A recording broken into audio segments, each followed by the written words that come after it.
तो चलिए वेक्टर का पार्ट 4 समझते हैं हम लोग।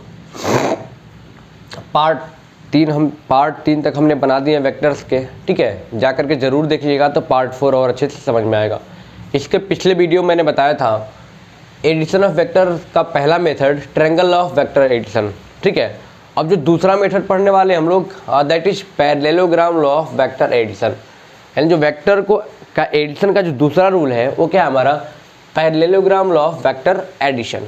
ओके, तो ये रूल क्या कहता है, स्टेटमेंट को पढ़ लेते हैं, बाकी के मैं समझाऊंगा आपको, कहीं से कोई दिक्कत नहीं आएगी, पूरी गारंटी वारंटी रहती है, आपको पता ही है। ये रूल क्या कहता है उसको समझ लो। If two vectors acting at a same point are represented its magnitude and direction by two adjacent sides of a parallelogram drawn from a point, their resultant in magnitude and direction is given by the diagonal passing through the same point। अब समझ में आया हो ना आया हो कोई फर्क नहीं पड़ता, मैं बताता हूँ। अब ये तो रहा बुकिस्ट स्टेटमेंट, बुक का स्टेटमेंट है। अब उसके हिसाब से मैं समझाता हूँ आपको क्या कह रहा है, समझना। कह रहा है if two vectors acting at a same point, ठीक है।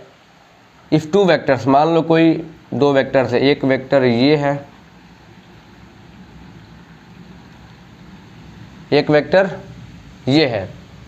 क्या कर रहा है, if two vectors acting at a same point, same point पे ही कोई दो वेक्टर क्या कर रहा है, एक्ट कर रहा है। और मान लो कोई दूसरा वेक्टर हमारा, जगह कम पड़ जाएगा, चलो यहाँ करते हैं, एक वेक्टर ये और कोई दूसरा वेक्टर हमारा ये।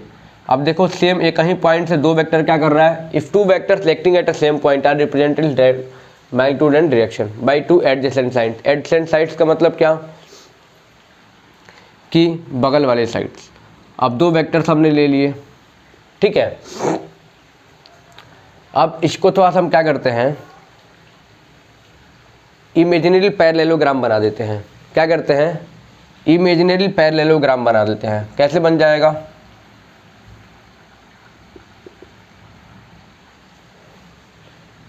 इमेजिनरी पैरेललोग्राम बना लेते हैं। डायग्राम थोड़ा हमारा अच्छा नहीं है, ठीक है, तो घबराना मत,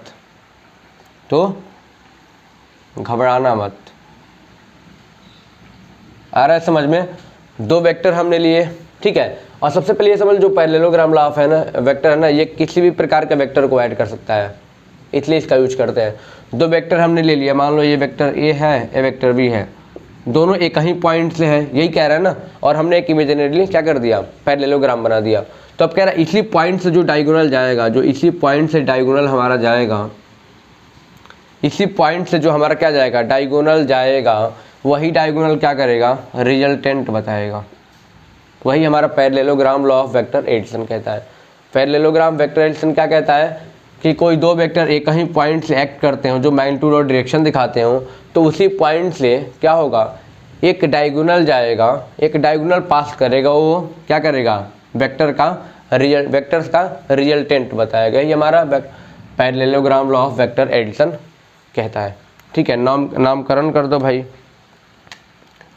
A B C N D, clear हुआ।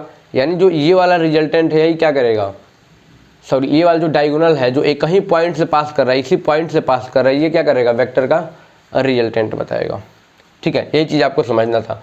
ए और डी क्या है, एडजेसेंट साइड्स, यानी बगल वाली भुजा है भाई, यानी आसपास वाले साइड, ठीक है, यानी एक दूसरे से जुड़े हुए हैं ये, यानी एडजेसेंट साइड्स हो गए, ठीक है।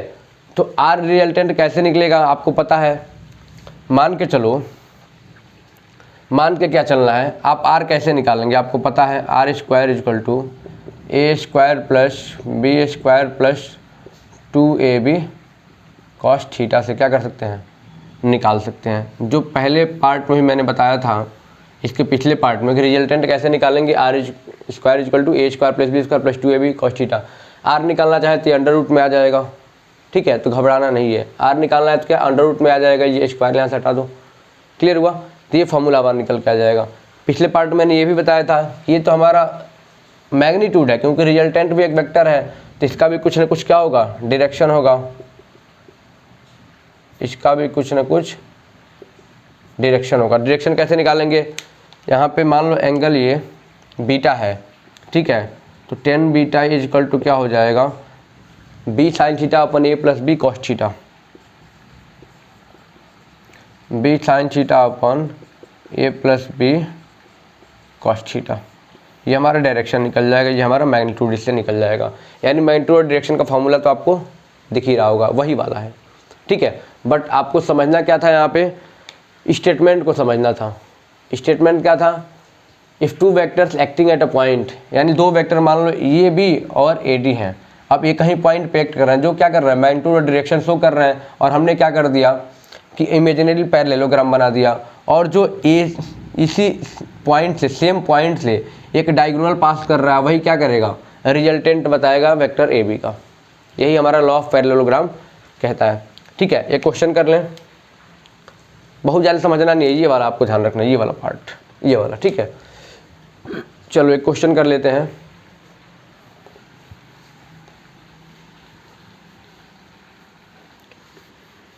एक क्वेश्चन कर लेते हैं।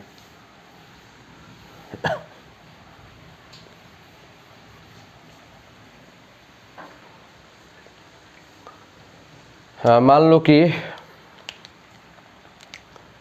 वेक्टर ए दिया हुआ, कितना दिया हुआ भाई, जल्दी बताओ।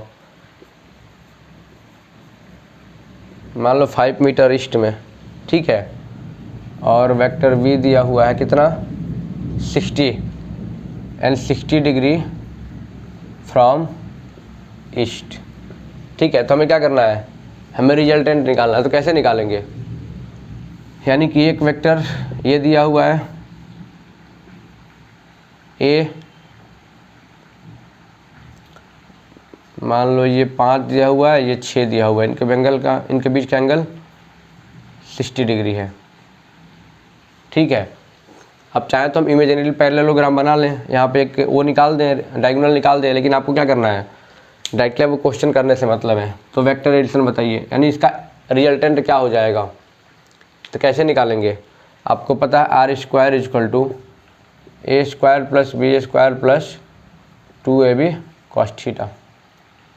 तो क्या हो जाएगा, ए स्क्वायर 6 का स्क्वायर प्लस, सॉरी पहले 5 है ना, कोई दिक्कत नहीं वैसे, square plus 2ab cos 60 degree. आराम से कर लेंगे, क्या हो जाएगा, R square is equal to 25 plus 36 plus 2 into 5 into 6 30 into cos 61/2, ये 2 कटा 30, यानी आर स्क्वायर इजक्वल टू क्या हो जाएगा, 25 प्लस 36 प्लस 30। ऐसे आराम से निकाल लेंगे आप लोग, जो भी आएगा आप लोग सॉल्व कर लेंगे, क्योंकि आपको पता है मैथ में पढ़ाने में ज़्यादा ध्यान नहीं देता हूँ, ठीक है। तो आप लोग ये कर लेना, यानी कि parallelogram, law of vector addition and triangle law of vector addition आपको क्लियर हुआ।